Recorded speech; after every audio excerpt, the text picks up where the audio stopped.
Welcome to today's new episode of Real Business Roundtable. Today we're going to talk about the 3 E's associated with success. Broken down into 3 easy steps, we broke it down into education, execution, and earning. Exactly. Unfortunately, many people who have aspiring careers or business goals, they'll educate, and they'll sort of be stuck in this limbo phase. I know you guys have probably spoken to people before where they're like, yeah, I already have my master's, now I'm going to get my doctorates. And then after they get their doctorates, they're like, yeah, I'm going to do 8 more years of schooling. And then they're kind of in this perpetual school education mode, and there's no actual execution or earning. You got to remember, if you want to monetize your skill, you need to bring it to the marketplace and actually execute and earn. Education, the educational step, which is the first step, you can work on, either signing up for a course, an online training, or actually going to a formal school or university. Or even getting experience. Yeah, or a trade school. It's that education piece that sometimes people are staying and they're hovering and they're just continuing. And there's nothing wrong with education, but you have to be able to break through if you want to actually make money and go to the execution stage. And then as a byproduct of execution, which means doing, the byproduct of that is earning. So you have education, execution, earn. When we start with education, off the top of your head, if you want to learn a trade or a skill, so when you first tried to start your agency, you probably, tried to learn stuff, right? Well, the thing is, I didn't know anything. And so that was an issue that I knew I had to overcome. I needed knowledge in order to facilitate or to do anything that I wanted to do within that occupation. And so I kind of just my way of education in that stance was just throwing myself in there, was going in, I didn't even realize it, but, I ended up doing sales and I ended up, networking and stuff, but I didn't even realize my whole goal going into my first couple meetings, which I remember like it was yesterday. I went in and I pitched them stuff that I knew would be successful by doing research online and watching YouTube videos, how to, build a strong digital landscape for a business. And I took that and I went into a couple meetings that I set and I pitched them those services that I was going to do. Mm-hmm. Did I know those services? 100% no. But that's where I thought I was going to learn, was to do those things and learn throughout the process, trial and error type stuff. Right in the trenches. Exactly. But what I didn't realize subconsciously was that I was going in there and kind of getting, good at sales. I went in there and pitched them something that I've never did before. And my whole goal going in there wasn't to do that. It was to learn how to do SEO, learn how to run ads, learn how to create, those advertising, whatever, the video or the picture, whatever. But I was going in there and doing sales and I didn't even realize it. So my way of doing it was just kind of throwing myself in there and just kind of doing it, not even thinking about it, learning, trial and error, learning, as I go to run ads, to do this. But, I was also doing sales as well. Yeah, and I think the problem in just the, I guess you could say, self-development industry, just anybody that wants to do better in life, they say, well, what do I have an interest in? What's a viable industry? What's a hot industry? Where could I do the best? What am I interested in? I think people get stuck on thinking that a traditional university education is the only way to go. Not necessarily. Yes, there are industries that require certain specialized licensing, and it's more common to have a university degree of some sort, either bachelor's or master's. But there are other alternative ways where literally you can go be either self-taught, you can purchase training online, you can watch YouTube videos for free and try out doing things yourself and slowly learning. You may have to dust yourself off. I just wanted to add in there too, there's nothing wrong with, doing it yourself, with going out and getting that experience and learning. I just found out recently, a while ago, long time ago, when I first started doing everything, I took a couple tests that a family friend gave me. He's in marketing, he's in sales, he's in all that sort of stuff. And he gave me a test, an industry standard test for sales. Apparently, colleges do it for sales and marketing and stuff like that. I took 3 tests altogether. And apparently, according to him, I never saw the results. I didn't even realize what test I was taking. But I scored higher than, people who were in school for 6 years. He said that I was off the charts when it came to the scores. And I'm not trying to, pat myself on the back or anything. No, but I'm proof that, you don't have to go to school to learn these things. Put me in the same room as someone Yeah, who has a and master's in this stuff, and I know I have the same knowledge. And sometimes if somebody's too textbook, they think very convoluted. They think in only one way. And me being sort of like a free spirit, free mind, where I wasn't brainwashed by any specific business person. Yeah, I picked up little things from here and there, but I have my own philosophy.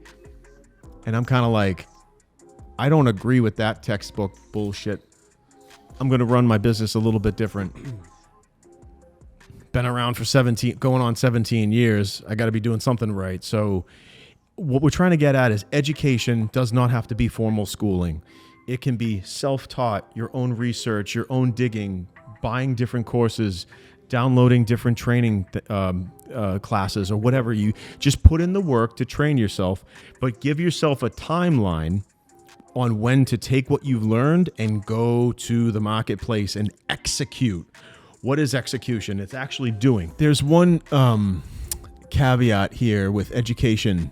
In certain industries, education never ends. Yeah. Your industry evolves, so you need to continuously educate. There's nothing worse when I talk to a guy from my industry and he starts hooting about stuff from 10, 20 years ago, and I'm like, have you not kept up with the changes? Yeah. I'm thinking that in my head, like what? But I again, it comes from the old school thought of, yeah, you go to school or whatever and you learn your trade, or you go out and you gain experience and then you just go to work. You got to make sure you're not in an industry that evolves, because if it evolves, you need to continuously educate. Or make sure that you are continuously evolving with that industry. And, you know, I've said this before, knowledge is power, right? Knowledge and understanding and educating yourself is very important in doing what you're going to do or doing what you want to do better than everyone else. So staying on top of the changing, you know, the things that are changing, and keeping educated and, you know, staying on top of the knowledge of the industry that you're in is extremely important into being as best as you can, or doing as best as you can do within that industry. Yeah, look for forums, look for trusted sources when it comes to news and information and updates and changes in your industry, so you can just stay on top of things. You can't just learn something and then think you're going to be all set forever, because then you become a dinosaur. Yeah. You don't want to become a dinosaur. So a constant continued education is very important in certain industries. Yeah, you know, the execution part is interesting, because there's so many different things you can do that it's almost like, what is that word? But it's like too much. You can't really decide what. It's like overload. Yeah, but there's a word for that. I can't think of it right now. But there's a lot of options. But, you know, there's so many that sometimes maybe you don't even know about one of them. You know, it all depends on the industry. But the best way to get experience is doing it yourself. That's you know, you were talking about Facebook. You know, if you went to school for marketing, let's say you want to get into marketing, go and find a product and market it online. Use your own money. You know, if you're younger, you're in school, you're at an age where you can take those risks. You can spend a little bit of money here and there, because it's always going to come back, and try to figure out how to run those Facebook ads. This is exactly what I did. Another way is, you know, find a business within your area and your network. Find a business that is doing what you want to do successfully. Go either work for them, or, you know, create a relationship with the owner. You know, provide some value to them where you can work closely with them. They could be your mentor in a sense. You know, I know a lot of success stories in our area where someone went and worked for like a food industry, right? They went and worked, or they went and worked for a different industry, whatever. They were an employee there for, you know, however many years. And then they left and they created a similar business with different offerings, similar, but different.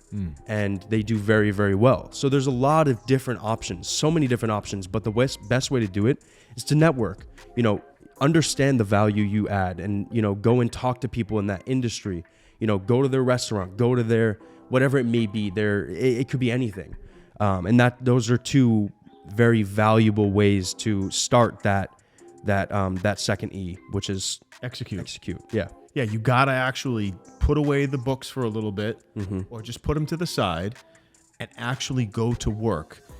And finding the right first step after education, or alongside with education, like for me, for example, was I wanted to learn like the .com world. I wanted to learn about, digital marketing. I wanted to learn about startups and tech companies and, business development. So like the first company that I went to was like an eBay for motorcycles. And I went there and I did an internship. I did a bunch of stuff for them, and I was like learning the business, and I was like, wow, these people pay you a subscription. And he's like, yeah, it's a great business model. They pay me a subscription. I list the motorcycles and da-da-da-da-da. And I kind of like, worked in the trenches, got my hands dirty there.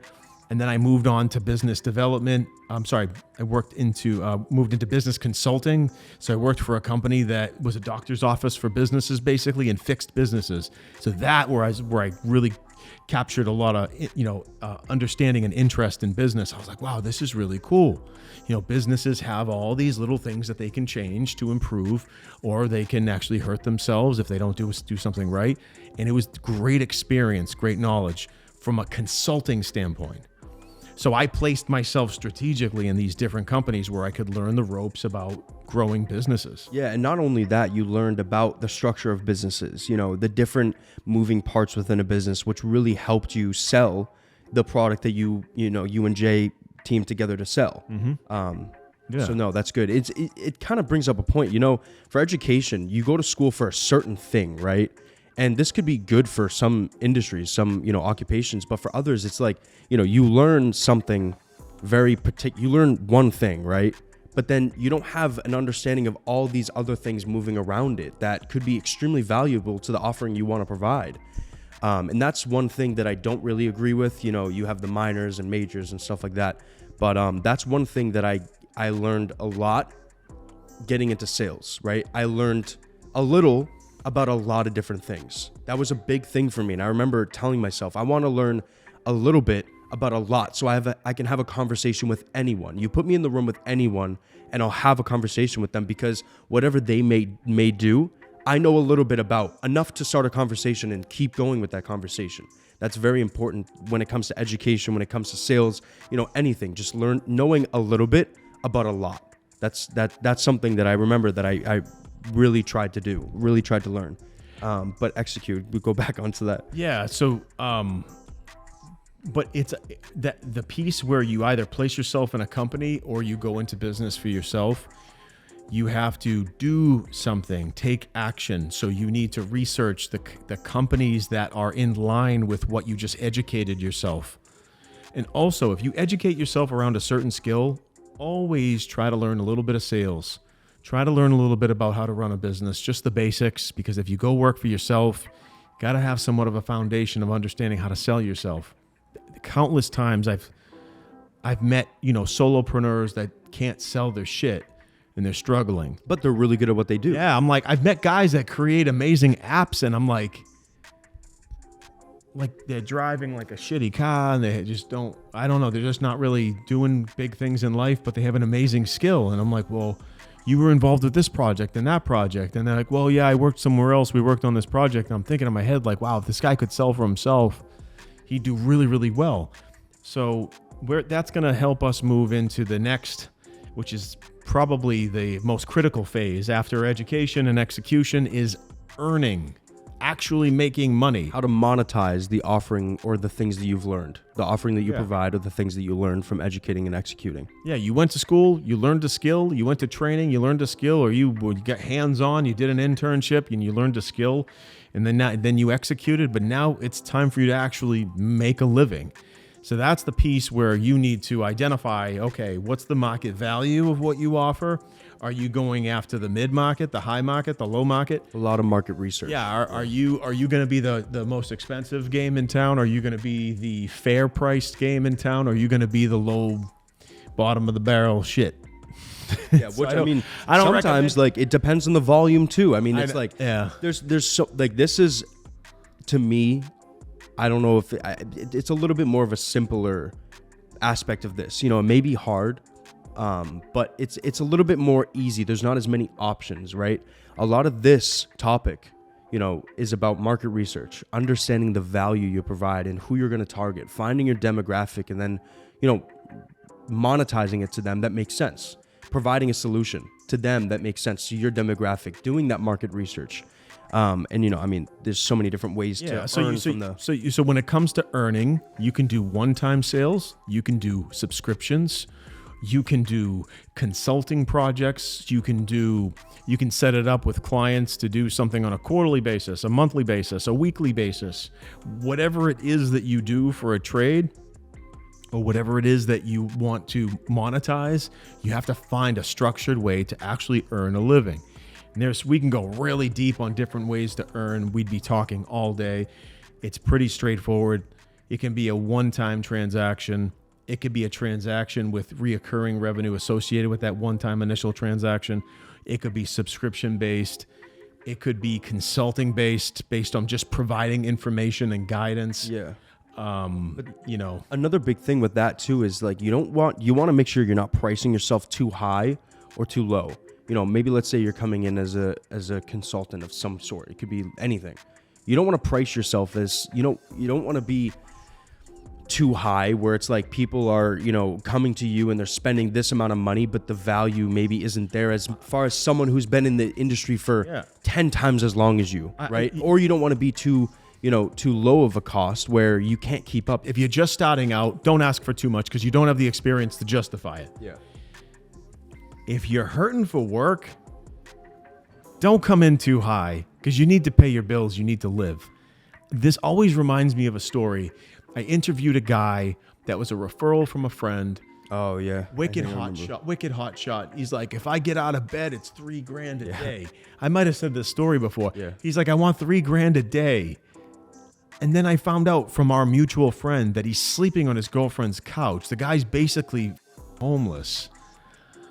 I hope this doesn't go back to him. No, he doesn't know who he is. So like, it's stuff like that. Like he didn't know that I knew. And I was like, I felt really bad, but the rates that he was giving me was obscene. Yeah.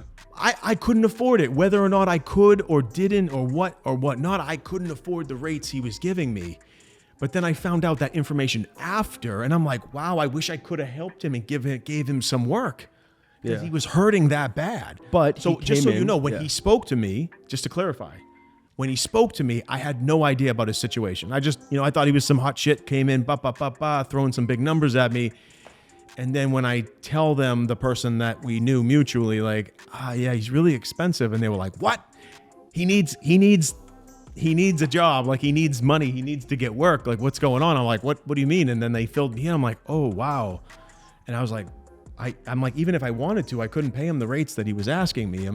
I'd love to help him. And that's a perfect situation where he was just asking for too much. The value he can provide, if you did end up working with him, who knows? But it was at the highest level. Like it was like Rolls Royce level pricing. Let's put it that way. And it was only one guy. It was one guy, and he did okay work. And I was just in shock. But you don't listen. You don't want your reputation to be attached to the price that you quoted, right? Because like your work may be great, but like if you quote someone at a really high price, that doesn't really make any sense for a one-man show or whatever. It's gonna get around, especially in certain industries. Yeah. If you go to a lower cost and you do a phenomenal job, then you're gonna be getting the amount of work that you're gonna be getting is gonna be justified. Yeah. So and just to clarify, he was asking for about 10 times the market value based on a couple things in his background. So I was kind of stuck where I was like, well, first, it's outside of our budget. I'd love to work with you. I'll keep your name on file for future reference. That's kind of like where we left things. But if you come in too high and someone just can't afford you, you got to understand, like, you need to fill in those gaps. You don't want those hills and valleys. You don't want those valleys to get too wide because you'll go without work. So you need to fill in those gaps. And it's very important for you to take that into consideration, that if you have a valley that's going too long, lower your damn price temporarily, whatever it is you need to do to bring in that revenue, because at the end of the day, you're a business. The key here is to earn. You got to earn, and which is the last stage of any successful venture, is you actually make money, you monetize, what it is that you were trying to, learn in the first place. You're trying to go to work and bring it to the marketplace and make money. Yeah, and to kind of like break, I think we've talked about this, very well. I think that we added a lot of value, but what I did want to add that I've kind of mentioned before is that, you know, especially with monetizing, you can monetize anything today. Like there's so many different things that, you know, you can do. It may be something that's not out there yet and you can monetize it. There's just, you know, certain ways to market it. Marketing it is extremely important when it comes to monetizing your offering, you know, earning from what you've learned, earning from, you know, what you want to provide. And, you know, if you have a passion in something, there's a solution about it. You know, there's something in that passion that you can monetize. It could be making videos on it, entertaining. It could be teaching. It could be anything based on a passion, maybe even a hobby.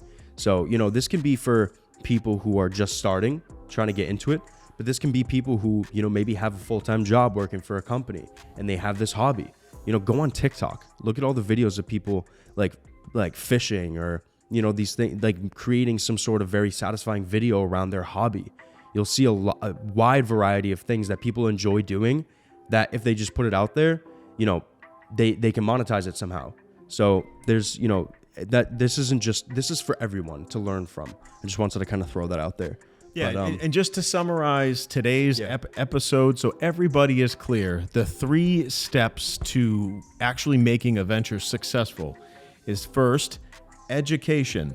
Educate yourself, gain some skills, gain some real-world hands-on experience, knowledge, whatever it is you can do to actually learn a trade, learn a skill, something that has a need, something that fits in today's world, something that somebody, again, continuously needs. So that utility factor is always a plus. So always try to educate yourself fully. Second, you want to execute.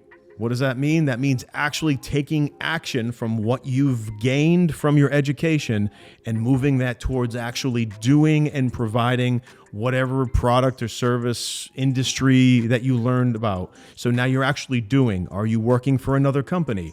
Are you starting your own, you know, solopreneurship or a small business? You have to kind of identify that and take action. And then the third and the final step in this process is earning. You want to actually be able to make a living, make money, grow your business, be able to eventually hire employees, make a profit, provide a good, solid value service or a product that people are going to want over and over again. So just to wrap this up, educate, execute, earn. Hopefully this helps some people at home. Yeah, 100%. 100%. Thank you so much for joining us today on Real Business Roundtable. Please make sure to like, subscribe, turn on post notifications so that you get notified every time we post a new video. And also check us out on Instagram where you can find updates, clips, and some more stuff. Peace out.